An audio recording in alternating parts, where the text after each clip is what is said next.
My goodness, and we are back.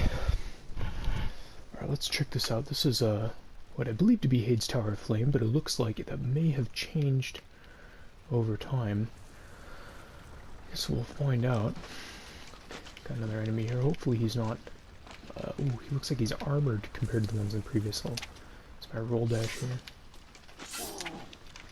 One thing that I do enjoy about this game, it's much more realistic, is you can attack and then dodge. Watch this. I'll let him get close.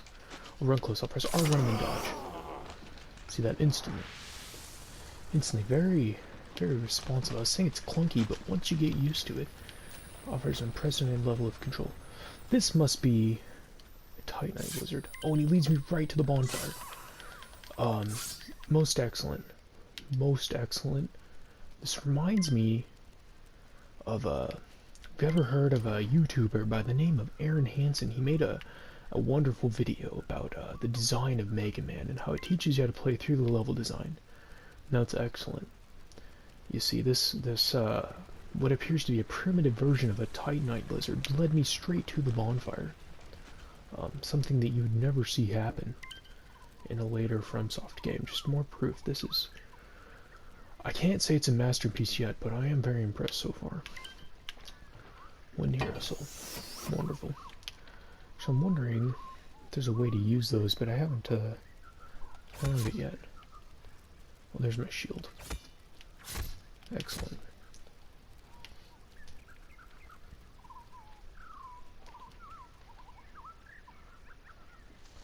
So I must get the first... Okay, so this is...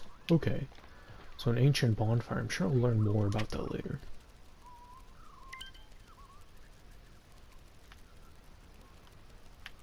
I got stuck. Oh, that's right. I got a spell. Let's see if I can... There we go. Look at that. Certainly come in handy.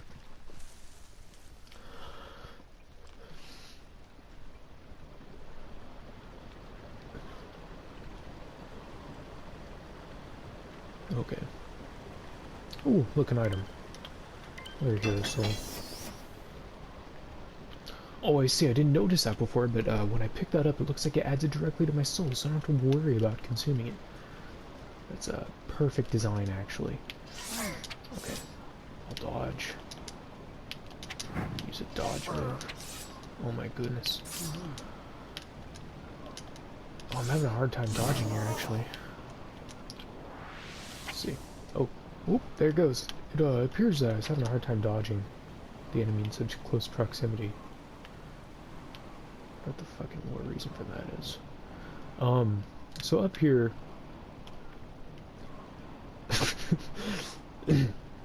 up here, see another enemy. I wonder if climbing up here... Oh my goodness. Is there fall damage in this game? No. No, that makes sense. It's more like a older school game anyways, which generally didn't have fall damage. There we go. Gotta get on that ladder. Okay.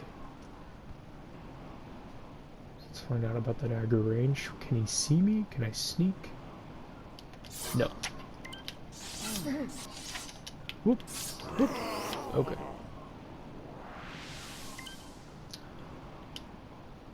Press X to activate. Got it. Oh, I see. So that's a lever right there. I'll remember that. That little... I see.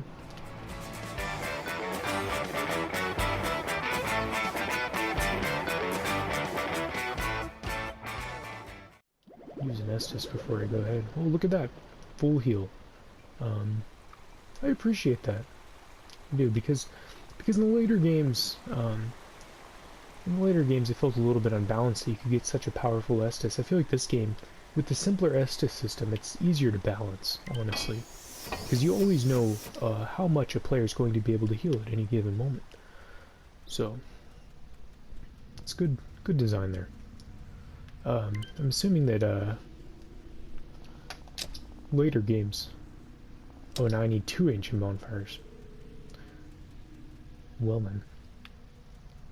Assuming that in the later games, probably used as so many popular game devs do, they probably used focus groups,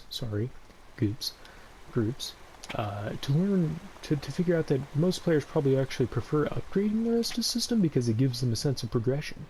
But I can tell that Miyazaki in this game, when he had the full helm of the game, when he had full control, could tell that even though players appreciate the sense of progression they get from upgrading their Estus, he also knew that you could design a more tightly designed game with tighter gameplay by using a system where the Estus can't be upgraded because you can design every encounter for that. You always know. The problem with Dark Souls 2, and which was actually fixed in Bloodborne, was that you could upgrade the Estus. In Bloodborne, you can't upgrade the blood vials. It harkens back to Dark Souls 1 here. And so the game is much tighter as a result. You can actually get overpowered Estus in Dark Souls 2. It just made the game much too easy. The first time I played, Estus was a problem, but later on, after I'd played the game about 32 times, I knew where to get all the Estus flash shards and made the game very easy. Which is a severe problem. Okay. Oh, that looks just like a Ferrous Stone from Dark Souls 2. Oh, this looks like a tough contender here. Tough contender. He's very aggressive. Look at him, he's following me. Oh my goodness. Climb back up the stairs here, see if I can get him to follow me. I'll get him at the higher ground up here. Follow me, buddy. I'll get you. Oh, is he tethered? Oh no. So back here, he shouldn't be able to reach me. Oh my goodness. I completely underestimated this game.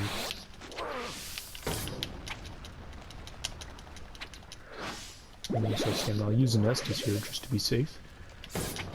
I'm glad that I have played the other games before though, because I do feel like I have an edge over the average player. I see he just blocked. Well, I have a shield too, buddy. Nice try. Difficult enemy though, difficult enemy. I appreciate that challenge. So I need a... up here it says a Ferrous Stone in the bottom corner. Yes, I need a Ferrous Stone. This must be an invisible wall.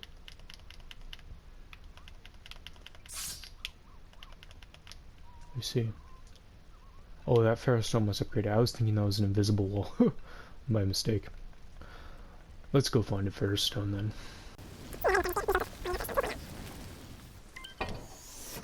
Soul Warrior, excellent. 230 souls.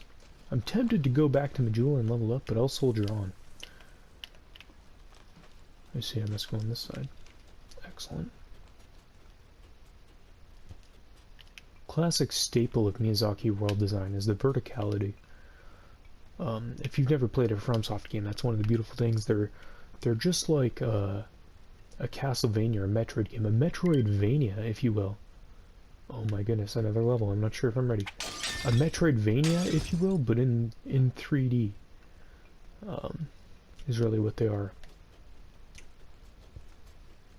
I believe that this is actually one of the earliest 3D action RPG games. As you can see, it's fully 3D here. But it still contains remnants of the old NES style games, as I mentioned in my previous video. Well then, let's check out this next level. I'll see you guys in the next video.